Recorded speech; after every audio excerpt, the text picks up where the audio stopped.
adeegyadeedan hore qaybo waa la socday qaybahan dambe oo inay 70 daqiiqo laga dhigo maqsuud baan waaba dhalaalsanahay waxaan sheegi karo galabta garab ma yaba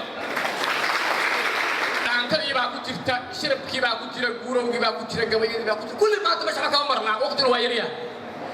marka hore waxaan leenahay samteeli waa hodan waa higaad la baran karo waa hadal macaan oo aan ugu higoonayn waa hadiyad wacan oo waa hibe ilaaho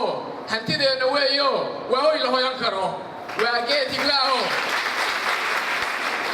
geed higlaaho hoos iyo qabow iyo hanac loogu dawgalay hurdaduna ku wacan tahay jid waa geed higlaahad waa geed khatar weeye waa awr hayinhoon haraatida aqoon ku dilimayo waa awr hayinhoon haraatida aqoon oo heeryada la saaro haweenkii caruuruhu hoggaankiisa qaban karo waa hal irmaan oo haradii walwaal iyo hawdkii eerago iyo buurtii hagoog iyo hawo wacan ku noolo caws habasha daaqdo haruub waxa laga helo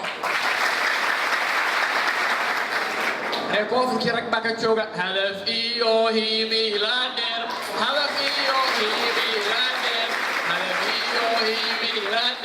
halkay taalbaa lagu hirtaa yarka geela raacay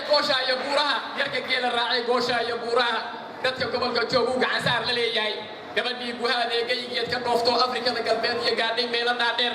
gabankii tacliin iyo jaamacad guyaal badan ku go'doomay Chinaha shirkadii gudoontii mobilka gacantii internetka gaarka ah guriga gasiinkiisa dhaqaalaha gurigeena keentay geeyadii dalkeena ay guulaysa abidka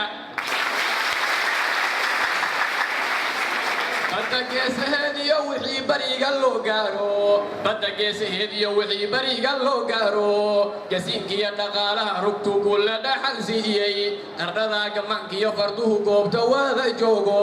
oo guurtidu ku nooshihiyo boqorka guud oo dhan garowaha camiran ee mar hore shacabkii loo gayfay galbeedka haddii loo kiciyo tan iyo gaashaamo goday iyo goldogob iyo wixii gudaa walwaaleeda gosol iyo garacad iyo intaa mudug ku geedaaman galgaduuda meel dhexe ku taal garbahaaray meesheeda gobolka jubbada hoose gaarisi iyo meel fog shacabka garmaamaynaya waxay gocosha reebaanba samteel bay u wada go'hayaan gabi ahantoode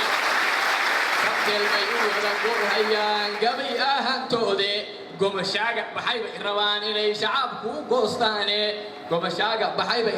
inay shacabku goostaane adeegyada garmaamaynayaan gaajo u qabnaaye internetka geylama hayaan gaajo u qabnaaye iidahabka aan lacagta goosan baan gaajo u qabnaaye waxaan ku soo gooyey geyigoo barwaaqobo shacbigu gaajo ka huleelay Soomaali oo guul heshay oo calanku guud ka saare aaday oo somteela loo soo godloon gobol la diidaynin guulow inaan gaaro baan ka galiisadaa